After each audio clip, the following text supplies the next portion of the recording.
According to the CDC, 77% of sodium in the average American diet comes from processed foods and restaurant foods.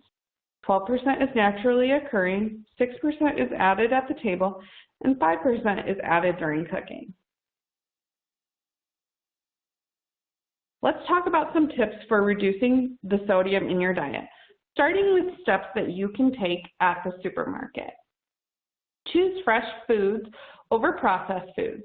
According to the USDA, most of the sodium Americans eat is found in processed foods like cheesy foods, such as pizza, cured meats, such as bacon, sausage, hot dogs, and deli meat, and ready-to-eat foods, such as canned chili, ravioli, and soups.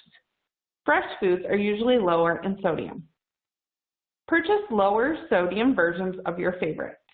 The National Heart, Lung, and Blood Institute recommends choosing foods packed in water instead of broth and salt, as well as buying foods labeled as low sodium, sodium-free, or no salt added. Speaking of looking at labels, you can learn about the amount of sodium in packaged foods by looking at the nutrition facts label, as well as the ingredients list. Sodium is always listed on the label in milligrams. The label will also give you a percentage. This is the percent daily value the product provides per serving. The ingredients list can also tell you if there is sodium in the product. Sodium can have different names. For example, it may be listed as salt, monosodium glutamate, or MSG, or baking soda or baking powder. You may also want to add herbs to your cart instead of salt. These can help add flavor to your foods without the unwanted sodium. Next, let's look at some ways to reduce sodium when cooking. The National Heart, Lung, and Blood Institute recommends rinsing all salty foods, like canned goods, to help decrease some of the sodium. They also recommend not adding salt to the water when cooking beans, rice, pasta, and vegetables, and gradually reducing the amount of salt you use while cooking until you don't use any. When preparing a recipe that calls for salt, try to cut the amount in half or amp up the flavor with a different type of salt-free seasoning. And lastly, let's discuss some ways to reduce sodium when making choices and eating. First, try to limit your intake of high sodium foods. A few minutes ago, we talked about the top sources of sodium in the American diet: processed foods like pizza, hot dogs, and canned soup. Try to eat less of these types of foods and more wholesome fresh foods. Prepare foods at home rather than dining out. Remember that restaurant foods are also a major source of sodium in the American diet. According to the CDC, the USDA says you're better off cooking more often at home where you're in control of what's in your food. Slowly decrease the amount of salt you add at the table. If you tend to be heavy-handed with the salt shaker, bring it down to just a sprinkle. Eventually, you may find that you don't need to add salt to your food at all. And never add salt without tasting the food first. Give your taste buds time to adjust to less salt. The USDA recommends cutting back on salt little by little. Your taste for salt will gradually lessen.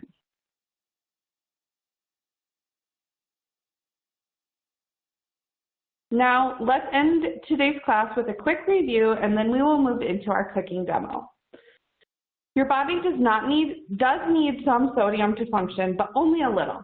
Most Americans eat far more than the recommended amounts, which increases the risk of many health problems.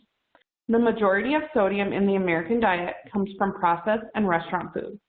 There are many ways to reduce your sodium intake, but you may have to be patient and let your taste buds adjust. So now we are going to move into our cooking demo, and this is a really good recipe that uses a lot of herbs. So we'll move into that, and then we will come back together.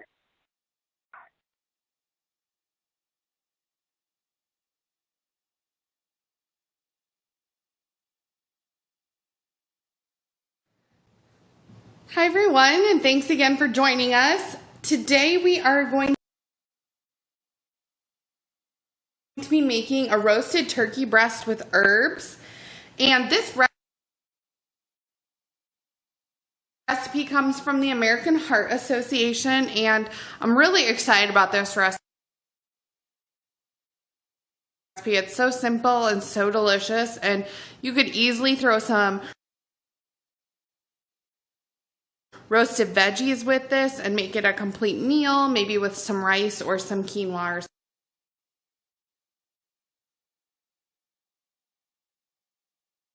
Have the most heart healthy fats in it. I've also got 4 cloves of garlic that I already minced up. I also have a teaspoon of dried oregano, a half a teaspoon of dried tarragon, a half a teaspoon salt, and you could eliminate this if you feel like you want to, or just salt it at the end. It's just up to you. I have a half teaspoon red pepper sauce, and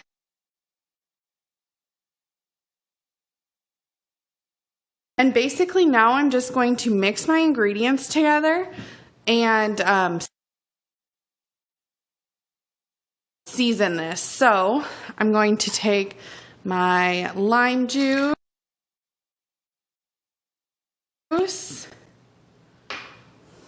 my olive oil, my garlic,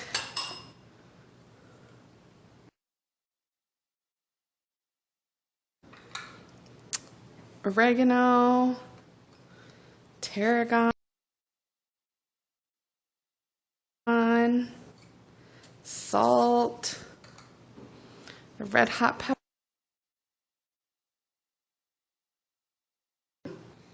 Smells so good, guys.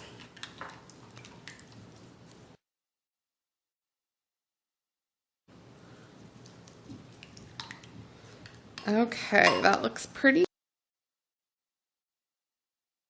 good. This is a super easy recipe again. So now I am just going to take my hands. You could certainly use a spoon, but I like to really get it in there. So I'm just going to use all of this seasoning over my turkey breast.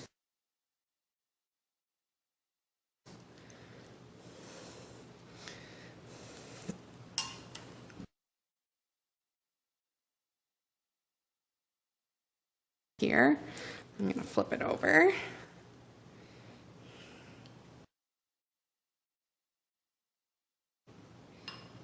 I'm just going to pour the rest on it.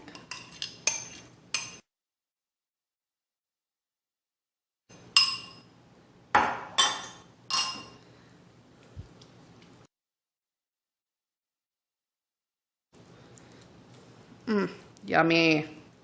Okay, now I'm going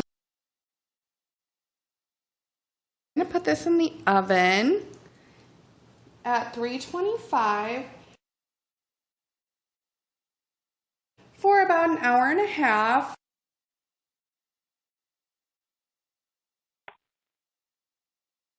All right, so as I said, super quick and easy recipe. It took about 4 minutes to prepare, so that's always great. And then this is a picture of what it looked like after, and it was absolutely delicious. I used it on a salad one day. I also did roasted vegetables with it and made it a full meal for one night. It was absolutely delicious. I would highly recommend this recipe. And I would say after I made it, I would eliminate the salt and just add salt at the end if you needed, just because to me it was a little bit salty, but I don't use a lot of salt, so that could be why as well. So you might want to play around with it, but it was absolutely delicious. So highly recommend that. Next, we are going to move into our question and answer session. And if you would like to submit those questions, we would love to get them answered. Again, here are some references. If you want to look up any of the information we talked about, I do always like to recommend the American Heart Association. It's a really great resource for low salt. And then there are also They have lots of great recipes on there, which is where this recipe is from. So some more references for you. And then, like I said, we are going to move into our question and answer session. So please feel free to submit those questions, and we would love to answer them as best we can. Thanks again for watching, and I hope you all have a wonderful day.